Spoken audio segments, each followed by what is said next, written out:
आज का प्रेरक प्रसंग भी काफी अच्छी आपको प्रेरणा देगा।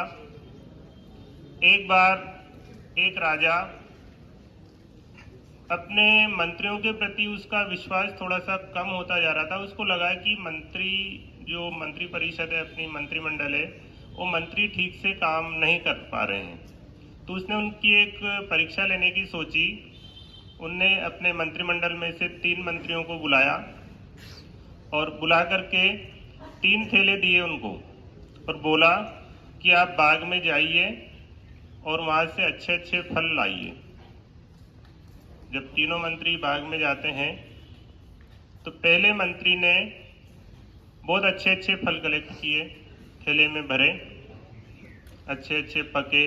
उसको ऐसा लगा कि वास्तव में राजा जी के प्रति उसकी श्रद्धा थी कि राजा जी ने मुझे बहुत महत्वपूर्ण कार्य सौंपा है, मैं अच्छे से अच्छे फल लेके चलूं ताकि राजा जी खुश होंगे।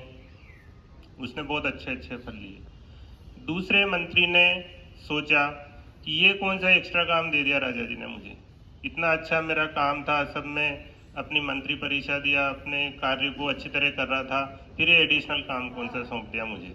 वो गया, थैला लेके गया बाग में। उसने ये भी नहीं सोचा कि अच्छे फल लेने, कौन से लेने। जैसे नीचे गिरे हुए फल थे सारे उस थैले में भर लिए। और तीसरा वाला जो मंत्री उससे भी महान था, उसने सोचा कि ये राजा क्या है, हमारा काम तो नहीं करने दे रहा और हमें पता नहीं क्या क्या दूसरा काम सौंप रहा है। उसने सोचा कि यदि मैं इसमें फल भरूंगा तो बहुत भारी हो जाएगा थैला। तो उसने घास फूस, पत्ते, सूखे पत्ते वगैरह भर लिए कि राजा कौन सा देखेगा, इसमें इतनी फुर्सत थोड़ी राजा को। तीनों मंत्री अपने अपने थैलों के साथ राज दरबार में उपस्थित हुए और राजा ने तीनों थैलों को खोला भी नहीं और अपने दरबारियों को आदेश दिया कि तीनों मंत्रियों को 1 सप्ताह के लिए जेल में डाल दिया जाए, थैलों सहित। तीनों मंत्रियों को अलग अलग कोठरी में बंद कर दिया गया। जो थैले थे उनके पास, उनके सहित उनको बंद कर दिया गया। जब 1 सप्ताह बाद कोठरी को खोल के देखा जाता है तो पहला वाला मंत्री तो बहुत खुश था।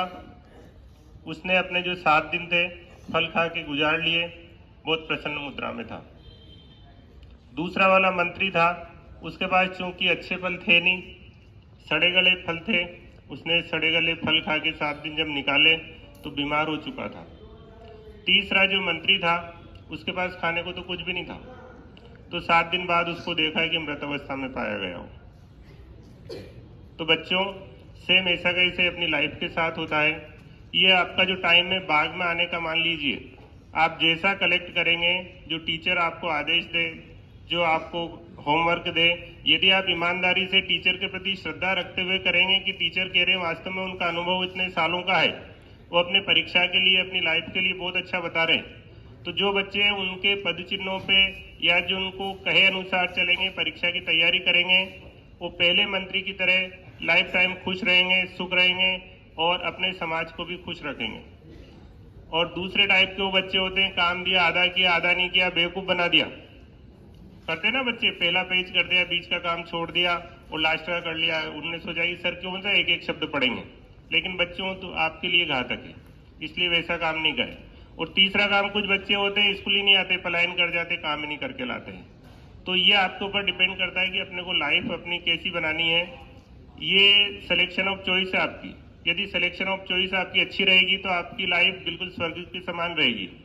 और सिलेक्शन ऑफ चॉइस जो आपके पास टाइम मिल रहा है, पढ़ाई का टाइम मिल रहा है, इसमें यदि आपने गलत मार्ग के ऊपर गए या गलत काम किया तो लाइफ टाइम आप नरक के बराबर आपका जीवन रहेगा।